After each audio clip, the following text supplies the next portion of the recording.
బాబు ఎక్కడ సాగి వెళ్ళిపోతా ఉన్నా ఓ బాబు ఎక్కడ సాగి వెళ్ళిపోతా ఉన్నా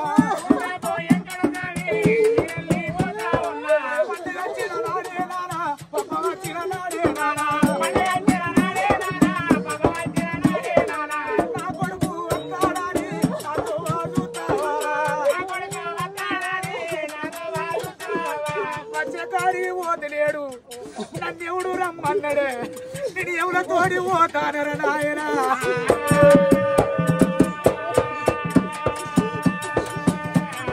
తోడబుట్టిన అన్నని విరుసుకొని ఓ అన్నా నా బాకి వీరు తందిరా నీ తోడబుట్టిన తోడు వాసిపోతానరా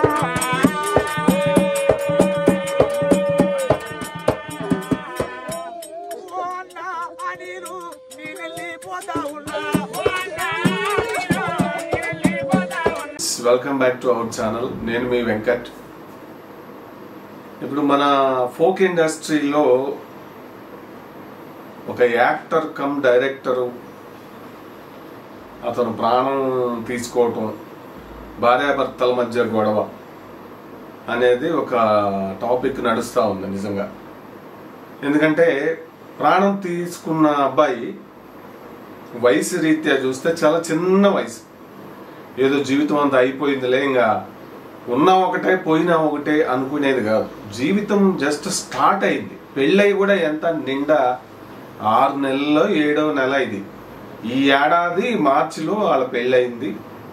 అక్టోబర్ మన దసరా పండుగకి ముందు ఇదిన అబ్బాయి భార్యాభర్త తన భార్య మీద ఉన్న అసంతృప్తితో, గడ్డం రాజు గురించే ఇదంతా మీకు అర్థమై ఉంటుంది. ఫోక్లో అతను లవ్ ఫెయిల్యూర్ సాంగ్స్ అవి చేసేటోడు, మంచి యాక్టింగ్, మంచి యాక్టర్. అతనికి కూడా ఒక ఓన్ ఛానల్ గట్రా ఉంది. ఈ ఇండస్ట్రీలో బాగా అంటే సక్సెస్ అవ్వటానికి అతని ప్రయత్నాలు అతను చేస్తున్నాడు అనేది అర్థమవుతా ఉంది. మరి అసలు గడ్డం రాజుని చంపారా లేదంటే అతనే ప్రాణం తీసుకున్నాడా అనేది ఇప్పుడు ఒక ప్రాణం తీసుకునేలాగా అతనికి ప్రేరేపణ చేసిర్రా అనేది ఇప్పుడు ఒక టాపిక్ అయితే ఒక ఇది నడుస్తూ ఉన్నదట. తన భార్యే ఈ ఘోరానికి కారణం అనేది మొదట్లో అతను సెల్ఫీ వీడియో పెట్టుకున్న అది బయటికి రిలీజ్ చేసిన తర్వాత అది మొత్తం సమాజం అంతా కూడా, మెయిన్లీ తెలుగు సమాజం, తెలంగాణ సమాజం, ఫోక్ ఇండస్ట్రీ అందరూ కూడా తన భార్య మనీ మైండెడ్ అన్నట్టుగా ఒక ప్రొజెక్షన్ జరిగింది. బయట కూడా అదే వినపడింది. అయితే వాస్తవం ఒకసారి రాజు, గడ్డం రాజు తను ప్రాణం తీసుకుని ఇది ఆ సెల్ఫీ వీడియోలో ఏం మాట్లాడింది మెయిన్ గా అనేది ఒకసారి చూడుర్రి. అమ్మా బాబు బతకలేకపోతున్నా, ఊగే గొడవలు అవుతున్నాయి, ఊగా టార్చర్ అనిపిస్తుంది నాకు. ఊగా తిడుతుంది, మిమ్మల్ని ఊగా తిడుతుంది. ఇక్కడ ఇల్లరికం వచ్చినట్టు అయిపోయింది నా పరిస్థితి.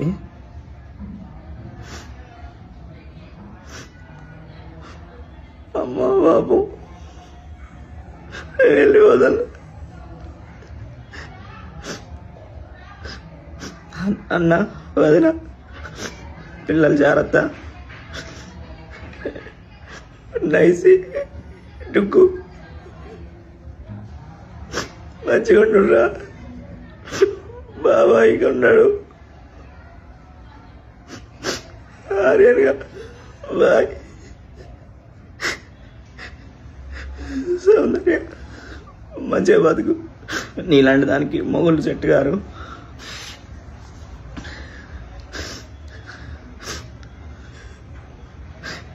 నువ్వు అన్న మాటలు నన్ను ఎంత మెంటల్ టార్చర్ చేసిన. ప్రతిసారి కొడుతున్నా అంటున్నావు. ఇంత టార్చర్ చేసి ఎన్ని మాటలు అన్నగట్రా.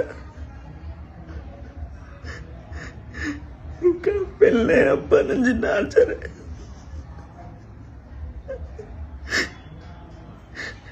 బతకబుద్ధి అవుతలేదు నాకు.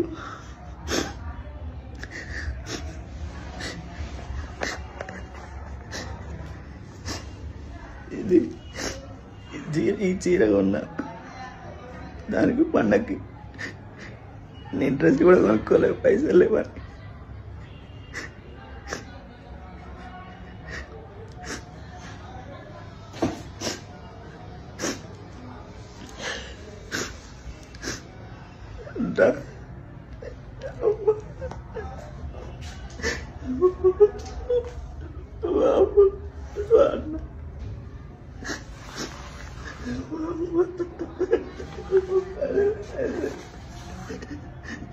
అందరికీ బాయ్.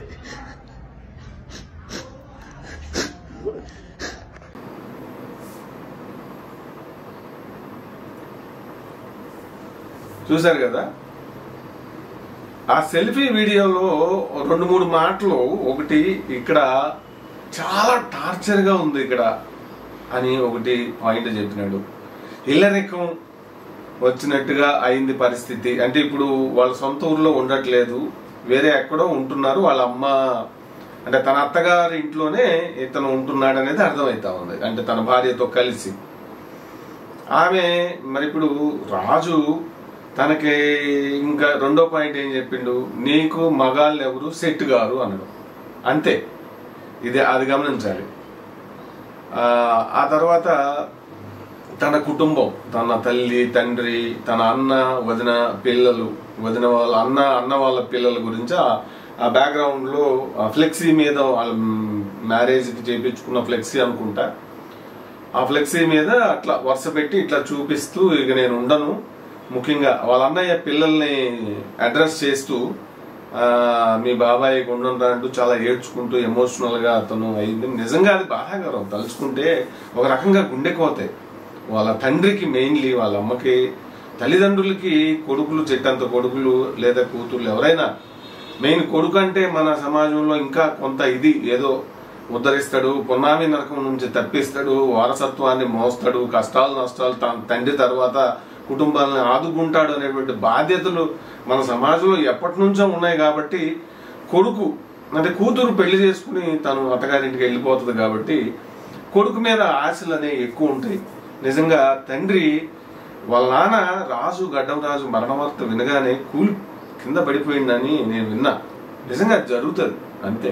తండ్రి కొడుక్కి అది ఏం చిన్న పిల్లగా, చిన్నోడు కదా వయసు రీత్యా, పాపం వాళ్ళ ఇంట్లో కూడా వాళ్ళ అన్నయ్య ఉన్నాడు, ఈ అబ్బాయి రెండో వాడు చిన్నోడట.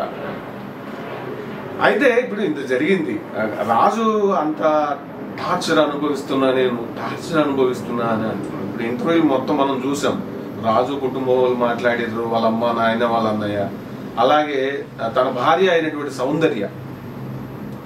సౌందర్య గురించి కూడా రాజు ఏమన్నాడు, సౌందర్య ఇక మంచుగుండు, ఇక నీకు మగాళ్ళు ఎవరు సెట్ గారు అన్నాడు తప్ప అఫైర్లు అయ్యో ఉన్నాయని అవి ఏమి అయితే ఓపెన్ గా చెప్పలేదు. అతను పెళ్ళయ్యే 6-7 నెలల్లో ఆమెకి ఇప్పుడు మనకు వినపడుతున్నాయి ఏంటి ఎక్కువగా, ఆమె గతంలో ఒక కుర్మ అతన్ని ప్రేమించిందని. అన్నిటికంటే మెయిన్ ఏంటంటే ఇప్పుడు వాళ్ళ అమ్మే చెప్పింది డైరెక్ట్ గా. వాళ్ళ అమ్మ ఏం మాట్లాడారు, గడ్డం రాజు వాళ్ళ అమ్మ, ఒకసారి వినండి. ఇంకొక అబ్బాయిని ఎవరో లవ్ చేసింది, ఇవన్నీ మీకు తెలుసు. మీకు అన్ని తెలిసినా కానీ మళ్ళీ మీ చిన్న కొడుకు, నీ పెద్ద కొడుకుని లవ్ చేసిన అమ్మాయి మళ్ళీ నీ చిన్న కొడుకుని కూడా లవ్ చేసిందా? అంటే ఏంది అంత ఏంది ఆమె అసలు? అంటే తెలియదా రాజుకు, తెలియదా మా వాళ్ళని లవ్ చేసి? అయితే రాజుకు తెలుసు, అన్ని తెలుసు రాజుకు తెలిసిండి. మేము మరి అన్నని ఇట్లా చేసింది, మళ్ళీ నిన్ను కూడా చేసి మళ్ళీ నిన్ను పిచ్చోని చేస్తుంది కదా కొడుక, నువ్వు దాన్ని లవ్ చేసింది అంటున్నావు, నువ్వు వేరే దాన్ని తీసుకొచ్చుకున్నా మంచిదే కదా అని అన్న. మరి ఇట్లా అయింది కదా కొడుకు అన్న వాళ్ళు అన్నాడు కదా. అమ్మ అది దునియా మంది బయట ఎంతో మందితోటి పోతారులమ్మా, నా దగ్గరకు వచ్చినాక నేను చెప్పిన మాట వినుకుంటా, నా దగ్గర ఉంటే చాలు, నాకు ఇష్టమైందమ్మా, మీరు నాకు అడ్డు రావద్దు అని అన్నాడు. అన్నమని సరే నీకు ఇష్టం కాగా నేనేం చెప్తాం, నీకు అన్ని తెలుసా కొడుక కథ చేసుకున్నాడు. చేసుకున్నాక నీకు ఎట్లా ఈమె ఎట్లా మనమరాలు అవుతుంది? సొంత మీ అక్క సొంత నా తోడ పుట్టిన అక్క బిడ్డే బిడ్డే బిడ్డే అది ఎట్లయితుంది? ఇప్పుడు ఒప్పుకొని పెళ్లి చేసుకోవడానికి కూడా అది ఒప్పుకోరు కదా, కులం ఒప్పుకోదు కదా. మీరు ఒప్పుకున్నాం.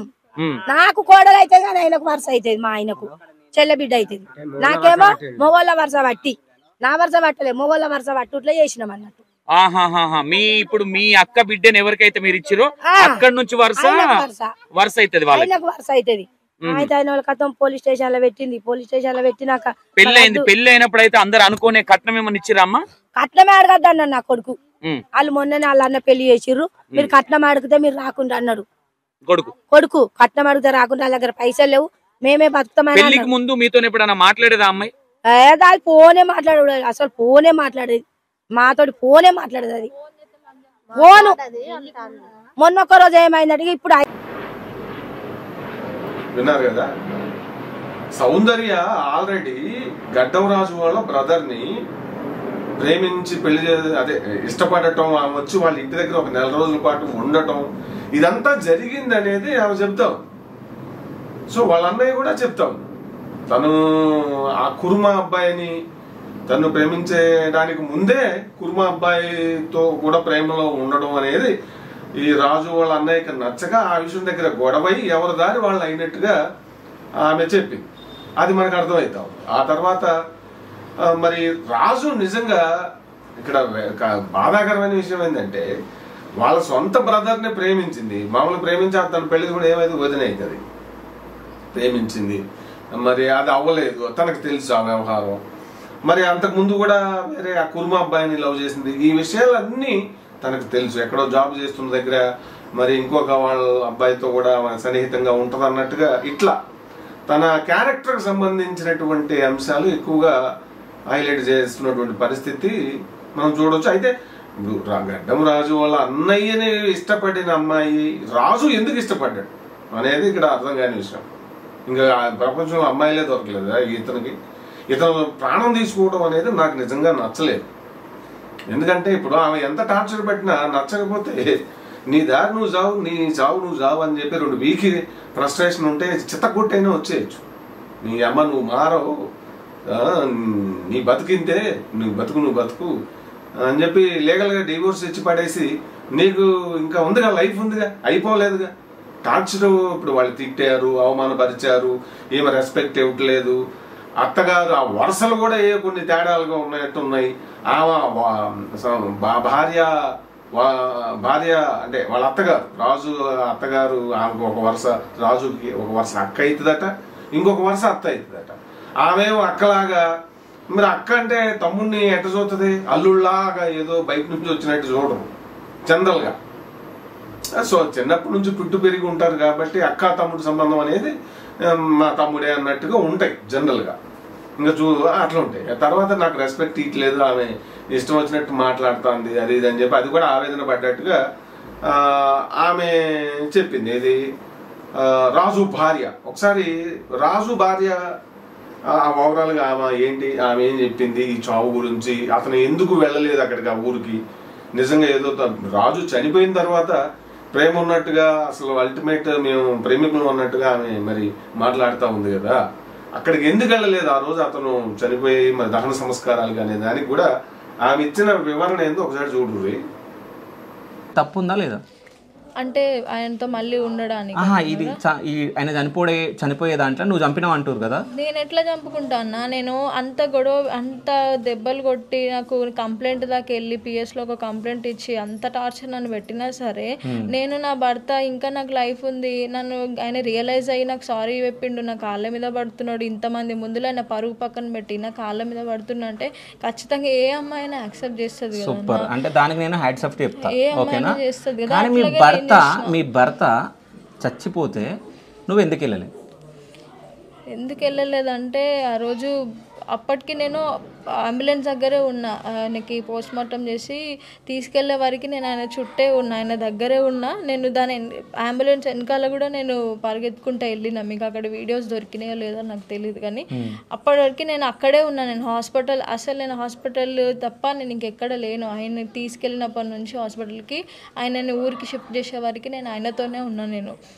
కానీ ఎందుకు వెళ్ళలేదంటే ఆ రోజు షిఫ్ట్ చేసే వరకు అంటే ఇక్కడ నుంచి హాస్పిటల్ నుంచి షిఫ్ట్ అయ్యే వరకు నేను అక్కడే ఉన్నా. నేను చావుకి ఎందుకు వెళ్ళలేదంటే ఫస్ట్ అక్కడ పోలీస్ వాళ్ళు ఏం చెప్పారంటే వెళ్ళకపోవడం మంచిది అంటే, ఆయన హ్యాంగ్ చేసుకున్నాడు కదా, వాళ్ళు చాలా కోపంగా ఉన్నారు, మీ భార్య మీదనే ఉన్నారు, ఫ్యామిలీ మీద ఉన్నారు. అందులో మా అమ్మ వాళ్ళ చుట్టాలు వాళ్ళందరూ మా రాజు వాళ్ళ అన్న వాళ్ళు ఏమనుకుంటే వెళ్ళారంటే ఒకవేళ మా ఇంట్లో ఎట్లా ప్రాణం పోయిందో వాళ్ళ ఇంట్లో కూడా ప్రాణం అట్లనే మేము తీస్తాం, వాళ్ళు వస్తే బాగుండదు అని చెప్పి అదే రోజు హాస్పిటల్ ఆయన శవం ఉండగానే వాళ్ళు ఇంటి దగ్గరికి వచ్చి రాజు అమ్ముకున్న యూట్యూబ్ డబ్బులతో టీవీ కొన్నాడు. ఆ టీవీ, ఇంట్లో ఉన్న గోల్డ్, ఆయనకు పెట్టిన రింగు, అవి డబ్బులు అవన్నీ తీసుకొని వెళ్ళిపోయారు. మాకు సంబంధం లేదు వీళ్ళతో, వీళ్ళు రావద్దు, వీళ్ళు వస్తే వీళ్ళని చంపేస్తామని చెప్పేసి కొంచెం అందరూ మా వాళ్ళతో అని అనడం వల్ల వాళ్ళు భయపడ్డారు. అరే వాళ్ళ ఇంట్లో ఇప్పుడు ఇట్లా అయింది, కోపంలో ఉన్నారు, ఖచ్చితంగా గొడవలు అవుతాయి, మళ్ళీ నేను ఏమన్నా చేస్తే మేము బతకలేమని మా వాళ్ళు భయపడ్డారు. ఇంకోటి ఏంటంటే ఆ విలేజ్ లాంగ్ ఉంది కాబట్టి ఖచ్చితంగా రేపే దానం చేస్తారేమో చుట్టాలు వాళ్ళందరూ ఊరికి వచ్చేసరికి. సో ఎర్లీ మార్నింగ్ బయలుదేరదామా అని అనుకున్నాను నేను. అనుకునేసరికి వీడియోస్ అన్నీ చూశారు కదా. ఇప్పుడు ఆ అబ్బాయి చనిపోయిన ఇదిలో ఆవేశంలో వాళ్ళు ఉన్నారు, మాకు థ్రెట్ ఉంది, వాళ్ళు వార్నింగ్లు ఇస్తున్నారు, వాళ్ళ అన్నయ్య మీ ఇంట్లో కూడా ఒక శవం లేస్తుంది అన్నట్టుగా, నిన్ను వదిలిపెట్టమన్నట్టుగా ఆయన మెసేజ్లు కూడా పంపాడని చెప్పి మేము చెప్తాం. ఎవరో సౌందర్య ఇప్పుడు నిజంగా జరిగిన పరిణామాలు చూసుకుంటే చెట్టంత కొడుకు మరి చెట్టంత తమ్ముడు అతనికి ఒక బాధ ఉంటుంది, అది మాటల్లో చెప్పలేని బాధ ఉంటుంది. వాళ్ళు వార్నింగ్లు ఇవ్వటంలో లేదంటే ఒక మాట అనడంలో కూడా తప్పు లేదు అంటారు. అయితే ఆ భయంతోనే నేను వెళ్ళలేకపోయాను, అక్కడికి వెళ్తే ఏం చేస్తారు అని అంత ఆ కోపంలో వాళ్ళు ఉన్నారు కాబట్టి, రాజు మరణానికి చావుకి నేనే కారణం అని వాళ్ళు ఫిక్స్ అయ్యారు కాబట్టి, నేను వెళితే నన్ను కూడా ఏమన్నా చేస్తారు, చంపేస్తారనే భయంతో నేను వెళ్ళలేదు అనేది ఆమె వెర్షను. ఆ సందర్భానికి అయితే అది నాకైతే అది కరెక్టే అనిపిస్తూ ఉంది. మనం బయట ఉండి మనం చెప్పడం వేరు, ఎమోషన్స్ వేరు. ఆ సందర్భానికి కొడుకుని చంపేసిన అమ్మాయి ముందు కనపడితే అక్కడ జైలుకి వెళ్తామా అది ఇది అని కాదు, అక్కడ ఏది ఉంటే అది పట్టుకొని 2 బీగితే ఈ అమ్మాయి కూడా చచ్చిపోతుంది, అందులో డౌటే లేదు. అది వాళ్ళ నాన్న చేస్తారా, వాళ్ళ అన్నయ్య చేస్తారా, లేదంటే ఇంకా వాళ్ళ అమ్మ చేస్తారా చెప్పలేము. ఎందుకంటే అది వాళ్ళు చిన్నప్పటి నుంచి మరి అమ్మ జన్మించి పెంచింది, తండ్రి 10 ఏళ్ళు భుజాన ప్రపంచాన్ని చూపిస్తూ బిడ్డని పెంచుకున్నాడు, అన్నయ్య ముందుండి ఇది చేసిండు, ఈ ఉంటది. అది ఒక రక్త సంబంధం కదా. అందులో మగపిల్లగాడు మంచి యాక్టరు, డైరెక్టరు, ఏదో పని చేసుకుంటున్నారు ఇద్దరు. సరే ఈ ఆర్థిక పరమైన కారణాలు కూడా ఇక్కడ కనబడుతున్నాయి ఇతని గడ్డం రాజు సౌందర్య వాళ్ళ ఇదిలో. ఎందుకంటే ఆమెకు ఒక ఏదో స్టోర్లో ఇక్కడ అంటే సిటీ బేస్డ్ గా తను ఉంటుంది, ఇక్కడ ఖైరతాబాద్ లో చింతల బస్తీలో ఉంటున్నారట. ఆమె ఎక్కడో స్టోర్లో జాబ్ చేస్తుంది, ఆమెకంటూ నెలవారీగా స్థిర ఆదాయం వస్తుంది. మరి పండగకి ఇతర శారీ కూడా కొన్నాను నేను, ఆమె కట్టుకోలేదు, అది నచ్చలేదు ఆమెకి. పండగ నాకు డబ్బులు లేకపోయినా తన భార్య కొన్నాను అని చెప్పి రాజు తను సెల్ఫీ వీడియోలో మాట్లాడటం మనం చూసినాం. అయితే ఇక్కడ అన్నిటికంటే అతన్ని బాగా బాధ పెట్టిన అంశం మనం నాకు అన్ని వీడియోలు చూసిన తర్వాత ముఖ్యంగా తన వైఫ్కి పెళ్లికి ముందే వేరే వాళ్ళతో, అంటే అవి అఫైర్లు అనలేం, ఎవరో కురుమ అబ్బాయితో వేరే ప్రేమ సంబంధం లవ్ అఫైర్లో ఉండింది. ఆ తర్వాత ఇప్పుడు వాళ్ళ బ్రదర్తో కూడా మరి పెళ్లి చేసుకుందాం అన్నట్టుగా మూవ్ అవటం, వాళ్ళ ఇంటికి వచ్చే 4 రోజులు పెళ్లి అవ్వకముందే సౌందర్య ఉందని చెప్పి వాళ్ళ అమ్మ చెప్పారు ఇంటర్వ్యూలో. అవునా కదా, చూసారు, ఆ వీడియో కూడా చూసారు. సో ఇవన్నీ చూస్తే తర్వాత పెళ్లి ఇంకొక కురుమ అబ్బాయి కాకుండా ఇంకొక వేరే ఎవరో ఒక ముస్లిం అబ్బాయి కరీంనగర్ ఇదిలో ఉందన్నట్టుగా ఇట్లా ఈ సంబంధాలు ఎక్కువగా ఉన్నాయి. పెళ్ళైన తర్వాత తను పూర్తిగా మారిపోద్ది, మారి తను చెప్పినట్టు వింటది, ఒక కొత్త జీవితం ప్రారంభం అవుతుంది, ఆ పాత సంబంధాలతో లేకుండా అనే ఉద్దేశంతోనే తను చేసుకున్నాడు అన్నట్టుగా మరి తెలుస్తూ ఉంది. కానీ దానికి విరుద్ధంగా జరగడంతో మెయిన్ పెళ్ళైన తర్వాత కూడా ఆ కుర్మ అబ్బాయితో ఈ సౌందర్య మాట్లాడటం అనేదే మెయిన్ ప్రధాన కారణం అనేది వాళ్ళ అన్నయ్య ఒక ఇంటర్వ్యూలో అదే ఒక ఛానల్ వాళ్ళు అడిగిన దానికి చెప్పినటువంటి సందర్భం నేను చూశాను. ఇప్పుడు అన్నీ వేయలేం కాబట్టి నిజంగా చూస్తే సరే ఇవన్నీ ఒక ఎత్తు, ఆ టార్చరే అతన్ని బాగా బాధపెడుతుంది. ఆ అనుమానమో కావచ్చు, లేదంటే పెళ్ళైనా కూడా ఇది మారట్లేదు, ఆ సంబంధాలు మళ్ళీ అట్లనే కొనసాగిస్తుంది.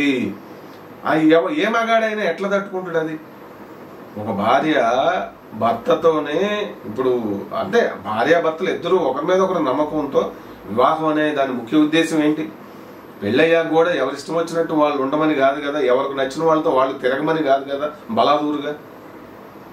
భార్యాభర్తలు ఒకరి మీద ఒకరి నమ్మకంతో ఆ సంతానము ఆ జీవితము కొనసాగించి ఆ జీవితాన్ని ఒక పరమార్థంలో నడుపుకోవాలనేది మన హిందూ సాంప్రదాయ భారతీయ వివాహ వ్యవస్థ యొక్క ముఖ్య ఉద్దేశం. అవునా? అందుకే మనకి ఈ దేవుళ్ళు దయ్యాలు ఈ వ్రతాలు అనేకం. సరే వివాహానికి ముందు జీవితాలు ఎలా ఉన్నా ఇద్దరు ఒక బంధంతో వచ్చిన తర్వాత ఒక నమ్మకంతో పరస్పర గౌరవం నమ్మకాలతో సరే మళ్ళీ దీని గురించి ఎక్కువ క్లాసులు తీసుకున్నట్టుగా అవుతుంది. ఈ నమ్మకాలు పోయినాయి ఇద్దరి మధ్య. ఆర్థిక రాజు విషయంలో చూసుకుంటే ఆ జాబు పర్మనెంట్ గా ఒకటి లేకపోవడం, ఒకటి ఆదాయం బాగా లేకపోవడంతో పాటు మెయిన్ వాటన్నిటికంటే కూడా అతన్ని బాగా వేదనకు గురి చేసిన అంశం అయితే ఈ తన భార్య అయినటువంటి సౌందర్య ఆమె క్యారెక్టర్ని తగ్గించాలని ఇంకోటి కాదు, తన వెర్షన్ చూసినప్పుడు నాకు ఎవరితోనూ ఏ విధమైన సంబంధాలు లేవు, అవన్నీ కూడా కట్టుకథలు అని చెప్పి తను చెప్పిన ఇది కూడా ఉంది. కానీ రాజు మరి ఒక మగపిల్లగాడు, అతని స్నేహితులు వాళ్ళంతా ఏం చెప్పారు, వాడు చాలా ధైర్యవంతుడు, ఇట్లా ఇదయ్యేవాడు కాదు, మరి ఇట్లా ప్రాణం తీసుకునే వరకు వచ్చిందంటే ఎంత టార్చర్ అనిపించుంటాడు మెంటల్ గా. ఈ అమ్మాయి చేస్తున్న వేరే మళ్ళీ పాత లవ్ అఫైర్లన్నిటినీ వాళ్ళతో క్లోజ్ గా ఉండడం అనేది తట్టుకోలేకనే అతను కొట్టడం గాని కొట్టిండు కేసులు పెట్టిండు అయ్యి అని అంటున్నారు. ఇటువైపు ఇది జరుగుతుంది. సరే ఇది ఏమైనా కూడా ఫైనల్ గా నాకు ఇదేంటంటే రాజుకు నచ్చలేదు, ఆ అమ్మాయి క్యారెక్టర్ నచ్చలేదు, వాళ్ళ బిహేవియర్ నచ్చలేదు, వాళ్ళ ఫ్యామిలీ నచ్చలేదు. ఇతను అనుకున్నది ఒకటి అయ్యింది ఒకటి. మ్యాన్ ప్రపోజెస్ గాడ్ డిస్పోజెస్ అంటారు పెద్దలు. నిజంగా ఇప్పుడు ఆ పేరెంట్స్ కున్న గుండెపోతను మనం ఇంత కూడా తగ్గించలేము వాస్తవంగా. కానీ రాజు అట్లా నిర్ణయం తీసుకోవటం అనేది ఇప్పుడు అతను ఏమన్నా పాకిస్తాన్ లో దొరికిపోయిన యుద్ధ ఖైదీయా కాదు కదా. మన ఇండియన్ ఆర్మీ నుంచి వెళ్ళిపోయి అక్కడ దొరికిపోయిన యుద్ధ ఖైదీ కూడా కొన్ని లాస్ ఉంటాయి, కొన్ని చట్టాలు ఉంటాయి. ఇందులో మన సమాజంలో మగపిల్లలకి కొంత ఒక లీనియన్స్ ఉంటుంది, ఒక ఫ్రీడమ్ ఉంటుంది కంపేర్ విత్ లేడీస్. అమ్మాయిలతో పోల్చినప్పుడు అన్ని విషయాల్లో ఇటువంటి వాటిలలో మగపిల్లాడిగా పోనీ మళ్ళీ మారతలే, మగవాడు కదా వాడు ఏదైనా చేస్తారు, ఇట్లా మొదటి నుంచి ఉన్నాయి. అట్లా ఎట్లా చూసుకున్నా ఈ పెళ్లిళ్ళ విషయాల్లో వీటిల్లో సాధారణంగా ఆడవాళ్ళు బలైతుంటారు. కానీ రాజు విషయంలో చాలా విచిత్రంగా ఇతను ఏంది ఇట్లా ప్రాణాలు తీసుకున్నాడు అనేది ఇప్పుడు నచ్చలేదు. నచ్చకపోతే నిన్ను ప్రాణం ఎవరు తీసుకోమన్నారు అంటే ఇతను ఊహించుకున్నాడు.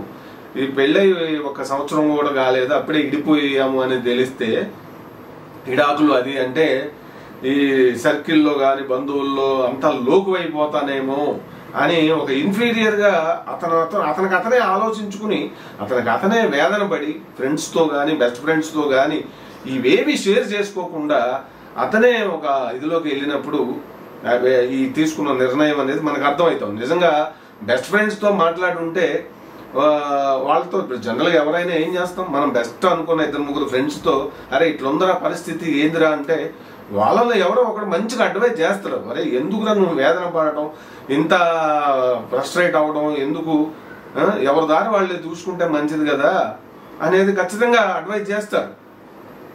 అతను ఎవరితోనూ వాళ్ళ ఫ్యామిలీతో కూడా ఆల్రెడీ గొడవలు అవుతున్నాయని, ఇప్పుడు వాళ్ళ అన్నయ్యతో ప్రేమ వ్యవహారం అది ఇది ఉందిగా అంతకు ముందు ఉంది కాబట్టి ఇప్పుడు అక్కడే వాళ్ళ ఇంటి దగ్గర ఉండలేడు. అందుకే వాళ్ళ ఊర్లో ఉండకుండా వేరే చోటకి ఎక్కడో వెళ్ళి ఉంటా ఉన్నారు. అదే ఇక అత్తగారింటి దగ్గర అనుకోవాలి. ఆ అమ్మాయి ఎప్పుడేటికి వచ్చినా పద పద పద అని చెప్పి ఒక టార్చర్ అంటే ఇక్కడ ఉండేది కాదట, పెద్దగా ఉండటానికి ఇష్టం కూడా లేదనేది అర్థమవుతుంది. రాజు తప్ప వాళ్ళ ఇంట్లో మిగిలిన వాళ్ళు ఎవరికి కూడా ఆమె పెద్ద ఇంపార్టెన్స్ ఇచ్చినట్టు కూడా లేదనేది. సరే ఇవన్నీ ఇది తగ్గుతున్న కొద్దీ అవి పడతాయి. సో మనం మెయిన్ చూసినట్లయితే రాజు ఇక్కడ ఎందుకు అంత నిర్ణయం తీసుకున్నాడు, నెగిటివ్ థింకర్ కూడా కాదు, లేదంటే ఒక సూసైడ్ టెండెన్సీ ఉన్న మైండ్ సెట్ కూడా కాదనేది వాళ్ళ ఫ్రెండ్స్ చెప్తున్నారు. దిలీప్ దేవగన్ కానీ శ్రవణ్ వాళ్ళంతా ఫోన్లో మాట్లాడారు కదా వేరే వాళ్ళు, ఇది చూసినప్పుడు అదంతా కూడా ఒక స్ట్రాంగ్ మైండ్ సెట్ ఉన్నవాడే. కానీ పెళ్ళైన తర్వాత తన భార్య యొక్క ప్రవర్తన, ఆమె పాత ప్రేమ వ్యవహారాలని తిరిగి మళ్ళీ మొదలు పెట్టడం వల్ల అవి మానుకో అని చెప్పినా ఆమె వినకుండా మాటకు మాట. అదేంటంటే ఇతను మరి అటువంటి పనులు చేసినప్పుడు మగవాడు మరి కొట్టక ముద్దు పెట్టుకుంటారా? నీకు పెళ్ళై నీ భర్త ఉంటే మళ్ళీ ఎవడో పాతవాడు లవ్తో ఫోన్లు చేసి వాళ్ళతో మాట్లాడటం ఇవన్నీ చేస్తూ ఉంటే అటువంటి అనుమానాలు కలిగే విధంగా నువ్వు ప్రవర్తించి నువ్వు ఇది చేస్తున్నప్పుడు ముద్దు పెట్టుకుంటారా ఎవరైనా? రాజు అందుకే కొట్టినట్టున్నాడు అని మనకు అర్థమవుతుంది. సరే ఏదేమైనా కూడా ఇప్పుడు ఆ అమ్మాయి ఒక రకంగా తన ప్రవర్తనతో రాజు ఆ నిర్ణయం తను చనిపోవడానికి వేరే పరువు పోద్ది సమాజంలో, ఇది ఎక్కువ లోనైనట్టున్నాడు. ఈ పరువులు సింగనాదాలు ఎవరికి కావాలి? ఇవాళ రేపు పెద్ద పెద్ద కోట్లు, వేల కోట్లు, వందల కోట్లు ఖర్చులు పెట్టి పెళ్లిళ్ళు చేసుకున్న వాళ్ళే ఏడాది తిరిగేలోపు బంధాలు తెగిపోతున్నాయి. అవి మనం సినిమా ఇండస్ట్రీలో చూడొచ్చు, రాజకీయ వర్గాల్లో చూడొచ్చు. మనం సామాన్యులు, మనం ఏమన్నా ఇదే? ఎందుకు మనం గీతలు గీసుకోవాలి? రాజు గీసుకున్నాడు ఇట్లా అనవసరంగా తన చుట్టూ తన మెడ చుట్టూ తానే లేనిపోనివన్నీ సమాజం ఎట్లా అనుకుంటది, ఏడాదిలోపే ఇడిపోతారే నువ్వేంద్రా ఏంటి ఇట్లా అనుకుంటారని చెప్పి ఒక నెగిటివ్ ఇదిలోకి వెళ్ళిపోయినట్టుగా నాకు అనిపిస్తావు. నిజంగా ఎవరిని తక్కువ చేసి ఇంకొకరు చేయటం అని కాదు, రాజుకు ప్రాణం తీసుకోవడం అనేది మరీ దారుణమైన నిర్ణయం అంటున్నాను నేను. నువ్వు నచ్చకపోతే పోవే, నీ అమ్మ నువ్వెంత, నీ బతుకెంత. ఇప్పుడు ఆమె గంటకు తగ్గ బొంత ఎవడో మళ్ళీ ఆమె దొరుకుతాడు చేసుకుంటే, నీకు మంచి ఇది దొరకొచ్చేమో, నీ జీవితం మారొచ్చేమో, నీకు అవకాశం ఎంతో జీవితం ఉంది కదా. జీవితం స్టార్టింగ్లోనూ నువ్వు ప్రాణం తీసుకుని మళ్ళీ ఇట్లా చేయటం, తల్లిదండ్రులకు గుండు కోత మిగిల్చినవు. ఫైనల్గా ఏం మిగిల్చినవు ఈ రాజు తమ్ముడు? సో ఈ సమస్యలు లేని కుటుంబం కానీ, సమస్యలు లేని భార్యాభర్తలు కానీ ఉంటారా ప్రపంచంలో? ఎక్కడ ఎవరు ఉండరు. కానీ దాన్ని ఎట్లా మనం ఓవర్కమ్ చేసుకుంటాం అనేదే కదా మెయిన్. అట్లా ఆ విషయంలో రాజు తన భార్య యొక్క ఇదికి ప్రేరేపితమైన కూడా తన స్వయం కృతాపరాధం కూడా ఉందనిపిస్తుంది నాకైతే. నిజంగా ఈ నిర్ణయాన్ని ఎట్లా సమర్థిస్తాం చెప్పండి? ఏ ప్రమాదం జరుగో, అరే ఏ మనం ఊహించింది జరిగి ప్రాణాలు పోయినాయి అంటే మనకు ఒక సానుభూతి, ఒక గౌరవం ఉంటుంది. కానీ మగపిల్లాడు అయ్యి ఉండి ఒక పిరికి పందలాగా ఇట్లా ప్రాణాలను తీసుకోవడం అనేది నా వరకు వ్యక్తిగతంగా అయితే నాకు నచ్చలేదండి. మీరేమన్నాడు అనుకోండి, మీకేమనిపిస్తుంది? నిజంగా అతను టార్చర్ అనిపించి ఉండొచ్చు, ఓవర్కమ్ చేసుకునే ప్రయత్నాలు ఏవి చేసినట్టు మనకు అర్థమవుతుందా. ఈవెన్ బెస్ట్ ఫ్రెండ్స్కి ఎవరితోనూ కమ్యూనికేషన్లో లేకుండా, టచ్లో లేకుండా పోయినట్లుగా అనిపిస్తుంది. సమస్య వచ్చింది, ఆ సమస్య వచ్చినప్పుడు దాన్ని షేర్ చేసుకోవటం, ఎందుకంటే ఊరికే మనల్ని మానసికంగా ఇబ్బంది పెట్టే సమస్యలు ఉన్నప్పుడు అవి ఎవరో ఒకరితో ఓపెన్ అప్ అయ్యి త్వరగా షేర్ చేసుకోకపోతే మన మైండ్ని అవి ఏ రకంగానైనా మింగి పడేస్తాయి.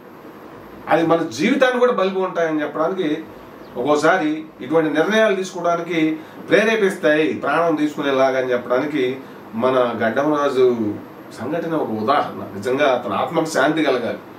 కానీ మంచి జీవితం ఉంది, ఎంతో జీవితం ఉంది, పోగొట్టుకున్నాడు, నాశనం చేసుకున్నాడు. ఏం ప్రయోజనం, ఏం సాధించింది చివరికి? ఆ అమ్మాయి జీవితము బదనామైంది. వాళ్ళ అన్నయ్య దండం పెడుతున్నాడు పాపం. మా చెల్లి మీద ఎట్లా అడ్డదిడ్డంగా కొంతమంది ఏది పెడితే అది రాస్తున్నారు. ఎందుకంటే వాస్తవాలు ఏమిటి అనేది పూర్తిగా వాళ్ళిద్దరికీ తెలుస్తే తప్ప మీడియా మనం ఏంటి సమాచారం మాత్రమే ఇవ్వగలుగుతాం. మహా అంటే ఆ వచ్చిన ఆధారాలు బేస్ చేసుకుని దాన్ని ఒక ఇదిగా ఇట్లా చెప్పడానికి ఒక ప్రయత్నం మాత్రమే జరుగుతుంది తప్ప మనం వాళ్ళు ఇది అని డిసైడ్ చేయలేము. నిజంగా ఆ అమ్మాయి రాజు భార్య సౌందర్య విషయం ఇప్పుడు చూస్తూ ఉంటే ఇప్పుడు తను ఇప్పుడు బదనాం అయిపోయిందిగా, ఓవరాల్గా క్యారెక్టర్ అసాసినేషన్ అయిపోయిందిగా. మరి తనకి ఈ పెళ్లి వల్ల ఒరిగింది ఏముంది? ఓవరాల్గా బతికుండి పోరాడి ఉంటే బాగుండేది. చనిపోయి సాధిద్దాం అనుకున్నాడు రాజు, కానీ నిర్ణయం కరెక్ట్ గానే కాదు. ఎప్పుడైనా ప్రేమికులు కావచ్చు, లేదంటే ఇంకోటి కావచ్చు, మామూలు భార్యాభర్తలు అయినా కావచ్చు, సమస్యలు లేకుండా ఎవరు ఉండరు. మనకి ఒక అంటే మామూలు రోజువారీ కూలీ మనిషి నుంచి అంబానీ వరకు, ఇప్పుడు ఇప్పుడు అనిల్ అంబానీ, ముఖేష్ అంబానీ వాళ్ళు ఉన్నారు. వాళ్ళ అబ్బాయి కోసం వాళ్ళు ప్రార్థిస్తుంటారు. ఎందుకు? వాళ్ళ అబ్బాయికి మరి అధిక బరువు సమస్య ఉంది. మనం చూసాం, మరి పెళ్లి ఎట్లా చేశారో చూసాం ఘనంగా. డాక్టర్లు ఆ అబ్బాయి జీవిస్తాడో లేదో కూడా కష్టమే అన్నట్టుగా. మరి వాళ్ళకేంటి, వాళ్ళు ప్రపంచంలో అత్యున్నత సంపన్నుల్లో టాప్ 10లో ఉన్నారు సంపద పరంగా. కానీ వాళ్ళ గుండెల్లో ఒక వేదన ఉంది వాళ్ళ కొడుకు పట్ల. ఆ తల్లి తండ్రి అల్లాడిపోతుంటారు పాపం. వాళ్ళ అమ్మగారు కూడా ఆమె అటు ఇటు నడుస్తూ ఉంటారు దేవాలయాలకి పాదయాత్రలాగా, తన బిడ్డకి తన కొడుకుని కాపాడమని. అంటే ఇక్కడ నేను చెప్పే నా ఉద్దేశం ఏంటంటే, సమస్యలు లేకుండా ఏ ఫ్యామిలీ ఉండదు. వాళ్ళు మహాధనవంతులు కావచ్చు, కటిక పేదరికంలో ఉన్న వాళ్ళైనా కావచ్చు. దాన్ని ఎట్లా మనం చూస్తున్నాము, ఎలా మనం ఓవర్కమ్ చేస్తున్నాము అనేదే ముఖ్యం తప్ప ఇట్లా మరీ దారుణమైన నిర్ణయాలు, జీవితాన్నే ముగించుకునే నిర్ణయాలు తీసుకోవటం అనేది రాజులాగా తప్పే. అతను టార్చర్ అనుభవించవచ్చు, కానీ ఓవర్కమ్ చేసే ప్రయత్నాలు యాడ్ చేసిండు. ఎవరికి చెప్పిండు? వాళ్ళ అన్నగా చెప్పిండా, వాళ్ళ అమ్మగా చెప్పిండు? చెప్పుకోకూడదా? వాళ్ళ నాయనకి చెప్పుకోకూడదా? దిలీప్ దేవగన్ను, మరి ఆ శ్రవణ్ డైమండ్, మరి వీళ్ళంతా మంచి మంచి దోస్తులు అతనికి ఉన్నట్టుగా, బెస్ట్ ఫ్రెండ్స్ అర్థమవుతా ఉంది. మరి వాళ్ళకి చెప్పుకోకూడదా? ఎవరికి ఏది చెప్పుకోకుండా అందరికి దూరం అయిపోయి, తనకు తానే కుమిలిపోయి, తనకు తానే మదనపడి, తనకు తానే వేదన పడి, చివరికి తన జీవితాన్ని తానే ఇంకా మనకి బతకాలనిపించట్లేదు అంటూ ముగించింది కదా. చాలా ట్రాజడీ ఇది, చాలా విషాదం. దీన్ని ఒక పాజిటివ్ వేలో చూడటానికి లేదండి, కానీ ఒక గ్రేట్ లెసన్ ఇది. ఆలోచించుకోవాలి అంతా.